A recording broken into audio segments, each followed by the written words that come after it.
Basically, this is the €100 miner you can buy. Basically, it's 1 terahash miner, which has 1 to 10,000 probability to hit a solo block per year. There is a 1 in 10,000 chance. 1 in 10,000 chance in a year. Do you know what the odds are for the lottery right now? For normal, like these Powerball lotteries or so, the odds are worse. Here you are getting $300,000. It's not maybe direct comparison, but comparing to lotteries, this is not worse in general. First thing, really hard question. Can you just talk me through what you have in front of me? What are these things? This is Bitaxe. Basically, this is the €100 miner you can buy on Amazon, in our shop, or with any other seller. It's called Bitaxe Gamma. It's open source Bitcoin miner. It was released roughly a year ago, and that's when we started. But basically, it's 1 terahash miner, which has 1 to 10,000 probability to hit a solo block per year. So if you would live for 10,000 years, no, it's actually 13,000 years. Yeah, then you would hit a block with this one.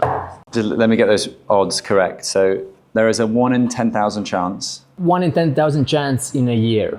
So if you run it 24/7. If you run it 24/7. And then what happens at the next halving? Does it get harder? Or it's not about halvings, it's about hash rate, It's right? about the hash rate and difficulty in the network. Do you know what the odds are for the lottery right now? I mean, for the lottery, it's maybe not the best comparison, but for normal, like these Powerball lotteries or so, the odds are worse. But also, like, if you win the Powerball, you are multimillionaire. Here you are getting $300,000. Yeah. So it's not maybe direct comparison, but comparing to lotteries, this is not worse in general.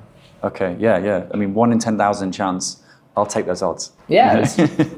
Okay, and then this is just it out the box, right? Yeah, this is out of the box. Like we are trying upgraded heatsink here. This is 2-chip version Bitaxe Gamma Turbo. It's not for sale yet. It's not fully tested. You see, it's broken already. And this is Nerd QX++. This is the miner that hit a block recently. It's 4-chip miner. Basically, this has color screen comparison with Bitaxe, and this has 4 chips. But the core principle is the same. So this one recently hit the Bitcoin mining lottery. Yeah, someone won the block and shared his story on Reddit. Interesting. Okay, they were the guy that were trying to do the tax thing, right? They were trying to say. Yeah, he was saying something about the taxes. I saw it as well. Yeah. And they shared that they won it on this device, on this Bitaxe. Not manufactured by Power Mining. Okay. The device he hit the block was from other manufacturer, but he has a picture in Reddit, and by some markings or so, you can actually see. I know which is my children, which is my device, and I see that he has 2 of our devices and 4 of competitors, and I'm like, he had like this 1/3 of a chance for our device to hit the block, but the other device hit the block actually. So talk me through that then, Chris. Like, how is it that you have this Bitaxe mothership company, right? And then you're able to put your own stickers on, put your own manufacturing on, and put together these things. Why is it that, because that wouldn't happen with cars, that wouldn't happen with phones or watches. Why is it that in the Bitcoin mining space, you're able to just take existing sort of information online and turn it into your own devices?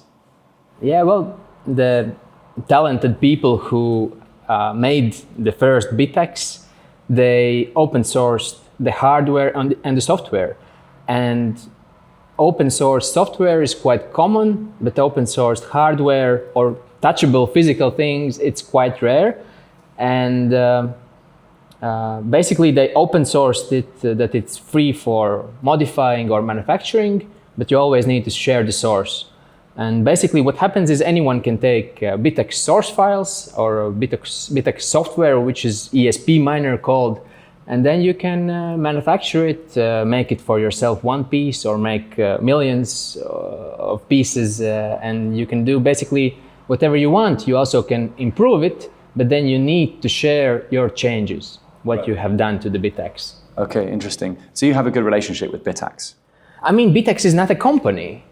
Basically, what is Bitaxe? Like, Bitaxe is a name, but basically there are people who started the Open Source Miners United, which is like a community. And actually, over the years, it has grown much bigger. That there is not only this one entity which started Bitaxe, but there's also like the person who created Bitaxe, like mainly Scott. That's just only one person. There's P-Max who created NerQX++. He wanted like a 4-chip miner for himself, and then he created this miner and shared this source files. So you, as a company, take those source files, you assemble them here, with parts sent from all over the world. Some of it is being 3D printed right now, and then you sell those online. So anyone could effectively do this, right? Anyone could create their own. I could create my Joe Nakamoto nerd miner. I could create my Joe Nakamoto Bitaxe, right? Yeah, anyone can do it in any scale. Just there's one thing, like when you want to manufacture hardware, you need to usually make it in some certain batches. You either manufacture yourself in oven or something like that. When you pick and place with tweezers and put in oven, you cannot make too much. And then there's other possibility that you buy the pick and place machines. Then there's other possibility you go to contract manufacturer. But if you go to the contract manufacturer, what happens essentially is you cannot make 10, you cannot make 100. And normally you, if you have new reputation, you have to pay everything up front. And what it means is like you cannot, with like a couple thousand of euros in your bank account, start making actually Bitaxe in scale. Right. Okay. What happens is you need some sort of trust that you will actually make these, will make the packaging, invest in that. What happens is you need to have this trust that you will actually sell these thousands of devices you're making. And for that you need a brand, you need to invest in marketing. So it's essentially a device you can take, improve or not, and make and sell. But in reality, it's actually what you're getting is this open source community, the possibility of basically being a part of it, but you're not getting essentially a business for free. Yeah, okay. Because that's the way that I think a lot of people would approach this sort of thing. Oh, it's free open source software, so I can do, as you say, bake the cookies at home and make them and distribute them. But it's effectively you have a recipe that's online, and then some people will start a bakery, some people will start a cake chain, but most people will just, bake a cake at home randomly and leave it at that. Whereas you guys have decided to create effectively a chain of bakeries, right? I'm trying to explain it in like really simple, basic terms, comparing open source software to recipes. Does that kind of make sense? It makes totally, but basically what we are saving on, if we are just only making Bitaxe, we are saving on like research and development costs. Yeah. So this means that we can take this hardware, which is ready, and we can manufacture it. Yeah. But actually, when we are taking it, still there's some little tweaks or adjustments or alternative components. We need to figure out the case, we need to figure out the heatsink. There's still quite a lot of work involved. But actually in near future we are making our own miners, which at the core will be a Bitaxe, but they will be quite different. How long have you been mining personally? I think myself, I started mining with GPU in like 2015, yeah. But then it was like some Ethereum, and then basically joined power mining very early on in 2017, early 2018. Okay. Yeah, and then it basically went like more commercial in the mining scale. Yeah. Whereas interestingly, this year has kind of been the year of the home miner. No, or the solo home miner, right? Like, what do you think explains, or firstly, do you agree? And secondly, what do you think explains the success of so many of these solo and home miners? I think basically there has, if you want to mine Bitcoin, in the past, mainly you had to get this 3 boards of these, which will be S21 Pro, which will be 3 kilowatts.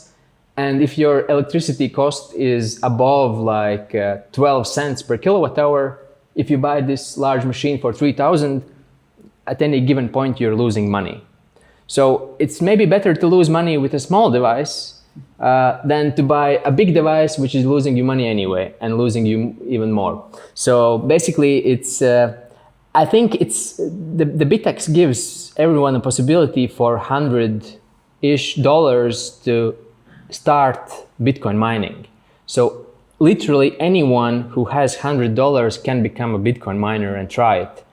And if you, for example, if you want to mine gold, it's possible. You need to go on this gold mining tour to Africa or somewhere, spend a week there or so. But if you want to try mining Bitcoin, you just get it from us, other vendor, or Amazon, and start mining like in a couple of days. Or they could assemble it at home themselves. Or you right? can assemble it at home. And basically, it's new, especially as we see a lot of non-Bitcoiners getting these devices. We see like people like, oh, Bitcoin is interesting. Let's try this new skill. I have heard about Bitcoin. Oh, this is something I can touch.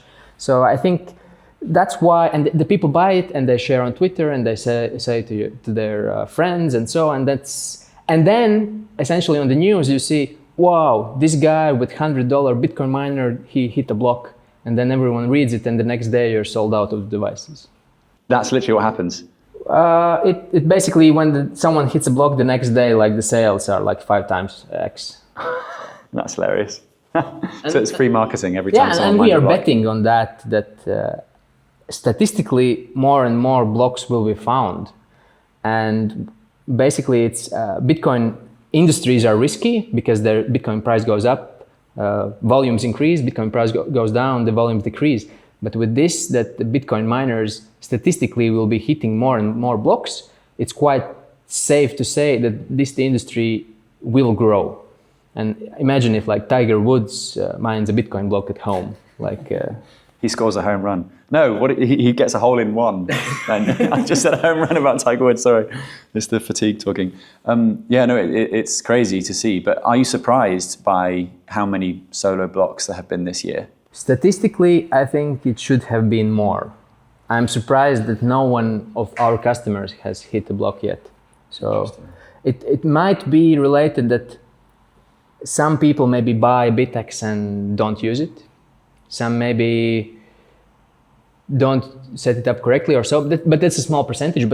But I feel like in general, I think in the last year there has been 6 blocks found, and theoretically that could be somewhat right statistically.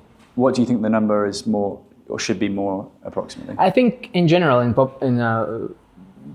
public availability there should be around like 40,000 Bitaxe gammas and 10,000 of these, something around that. So statistically, it should be that around 10 blocks a year should be found already now, but it's a bit less, but still. And also, they can technically hide. Is there a way to obfuscate or make it more secret? The way in which you solo mine a block, or is it immediate? Does the entire Bitcoin network know the second you mine that block where it came from? Is there a way to hide it? I mean, normally you can see like what is the history of the miner. Like, is the miner running a large mining farm? Is the miner renting hash power, or is the miner running Bitaxe? But in some cases, very rarely, if a miner is running self-hosted like pool, if a miner has a Raspberry Pi at home with his own Bitcoin node and he's mining to that node, there's no information available publicly, then really no one knows what kind of miner found that block. But if you're using like some sort of solo mining pool or shared pool or anything else, then normally you can see like, oh, this miner historically had like this 1 terahash hash rate. What has 1 terahash hash rate? Bitaxe gamma. That's the way how people sort out, Oh, I see. Figure it out. Yeah. So it's not like they have to do some estimation and some guessing to work out what that device was. Yeah. In these cases, when someone found the block, then someone had a bit of digging, like which one, where, and how. It's not like when you see in the mempool, it's a Bitaxe. It's not straightforward. Yeah. Where it is, if it is, Mara or one of the other farms, it is more obvious. Okay. And just going back to that point you were making earlier about the fact that a lot of people buy these devices for the very first time in their Bitcoin journey. the sense that they've never set up a Bitcoin wallet. Like, could you just talk me through what's going on there? Why are people buying these devices without any exposure to Bitcoin? Yeah, what we see in the support when people buy it, and quite a bit of people don't know how to set up a Bitcoin wallet. For example, in the user manual we say put your Bitcoin address here, but if you don't have a Bitcoin address, you have a question, how do I create one? So we see more and more often like people asking like how I create a Bitcoin wallet, or there's like also you need basic knowledge of home networks. You need to know what is the network name and password, and you need to know that it has to be case sensitive. And we see a lot of tech unsavvy people get these devices, and that's good. I think that's good because then people learn quite a bit new skills. But why they get them? I think it's basically either learning something new or basically wanting to join the lottery. But what is the good thing?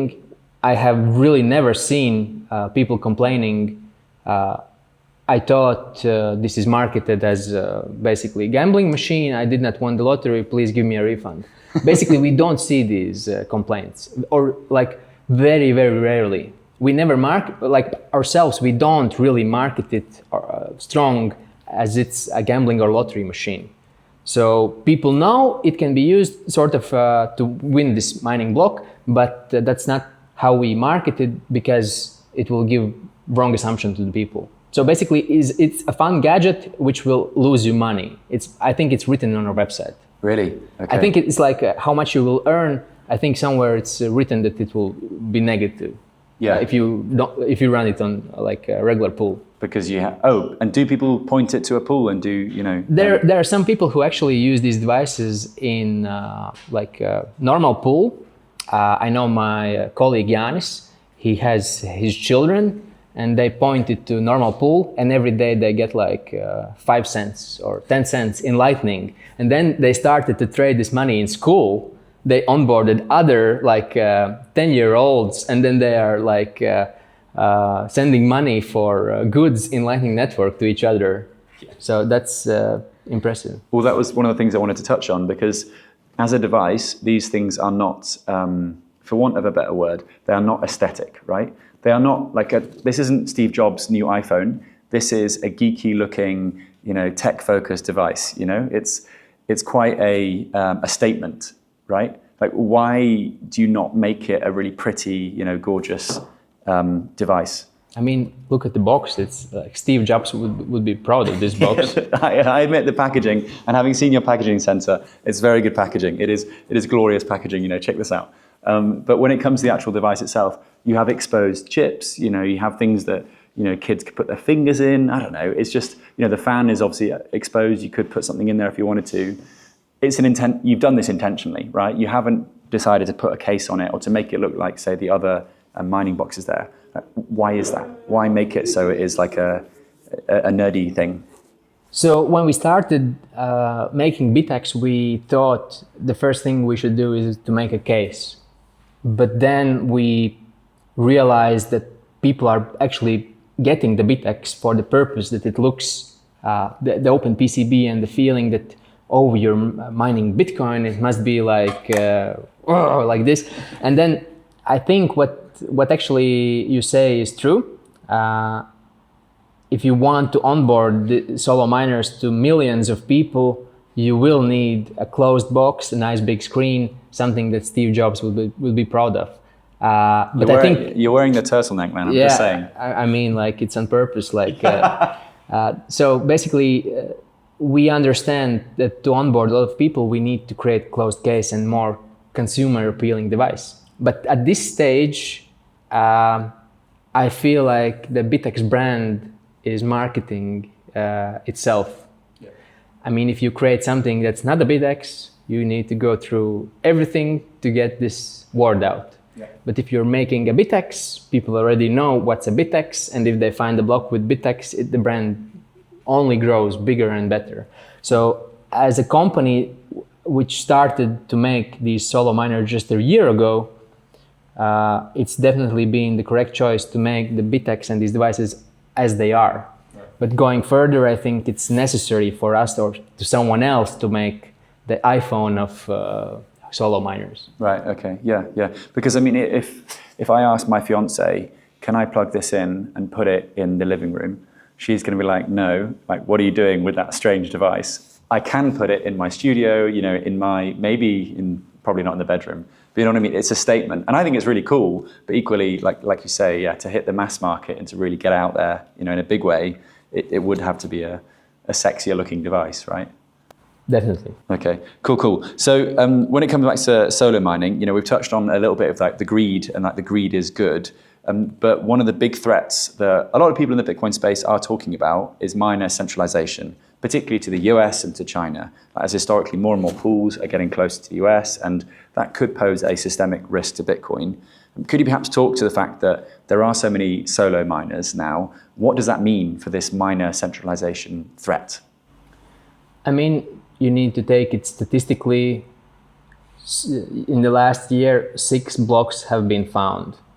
But like block average in 10 minutes, 6 blocks per hour, 6 times 24. I mean, there's a lot more blocks than 6 blocks a year. It's negligible, It's right? negligible, exactly. But the idea is there will be more and more Bitaxe. But actually the key financial or economical aspect of mining is it's you make this board with 55 chips, and 55 chips on average cost you $20 or $25. So let's say the full of this board is 1,000, and if you want to make the board with these electronics, it's additional 50 euros. Yeah, and then the board is 1,050 euros, the total board cost. But if you want to make a Bitaxe, you need to spend these 50 euros in surrounding electronics, the Wi-Fi module, the ESP32, and all other components. And then there's like one component that costs you like these 25 euros, and then plus packaging and so. And then the idea is that the chip is only worth like one fifth of the device cost, or something like that. But in these devices, chips are worth like 99%, right? And then it means that if you, basically it answers the question. Like if you would have, I think decentralization will happen, and there will be more and more blocks with such devices. But what needs to happen is there needs to be a lot of volume manufacturing these Bitaxes. Like someone needs to manufacture like millions of Bitaxes a year, and needs to get the chips not desoldered but made straight from TSMC, and then you can actually make the networks more decentralized. But yeah, just now at scale we are now at like 40,000 Bitaxes per year totally, maybe more. But is that globally? That's not just power globally, mining? I think. Okay. Maybe past year, maybe 50,000 Bitaxes are distributed. So what is that? Say all of those 50,000 Bitaxes are online, they are all hashing. What is that as a percentage of the total hash rate? Are we talking small. like 1, 10, like 1%, 10%? 0.01. Oh wow, it's tiny. It's nothing. Tiny. Yeah, it's nothing. Huh. Okay, so we need way more devices. Way more devices. Like I did research, like consumer device that could be somewhat similar. Wishful thinking, but it could be Raspberry Pi. Yeah. And there are 64 million of Raspberry Pi devices distributed totally. And I think we can get close to that amount with Bitaxe or some solo miners. Yeah. Because people like to have a feeling that they are maybe making some money or so. I think it's realistically possible to get these numbers. And then when there's 64 million Bitaxes in the wild, actually like Bitaxes will be hitting blocks multiple times a day. No way. And then it's like that changes. So you only need to do a 100x, no, 1,000x from here. 50,000 to 50 million. Yeah. Is that 1,000x or 100x? At least 1,000. Yeah, it's 1,000x. Okay. What are the most common misconceptions? You know, say people come up to you and say, "Oh, I thought the Bitcoin was in the ground and you had to like mine it." Or I don't know. They, you mentioned about the fact that it's hard to create a Bitcoin wallet, and some people haven't created a Bitcoin wallet before.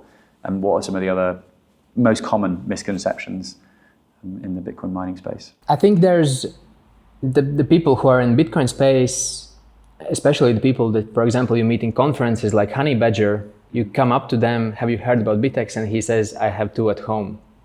And then they know everything about mining and they understand how Bitaxe works and so, but then there's people who know nothing.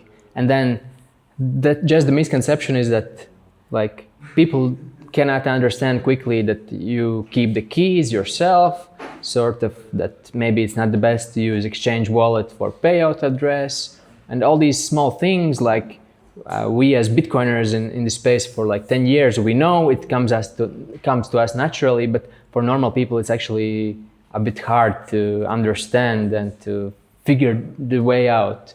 I think what we need is basically like easier platforms to be onboarded in Bitcoin in general. Yeah, no, I agree. So people are using exchange addresses for their payout.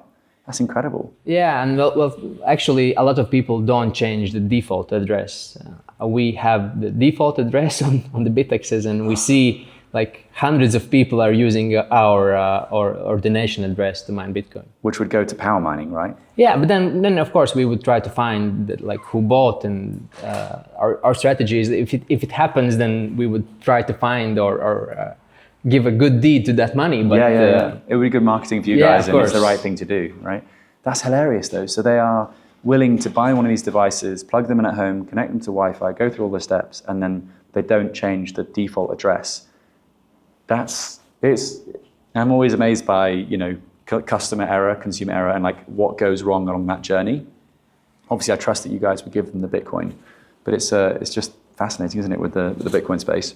Okay, the other thing we touched upon was regarding sort of waste heat. And like, we're in Latvia, it's freezing, the snow has been falling today.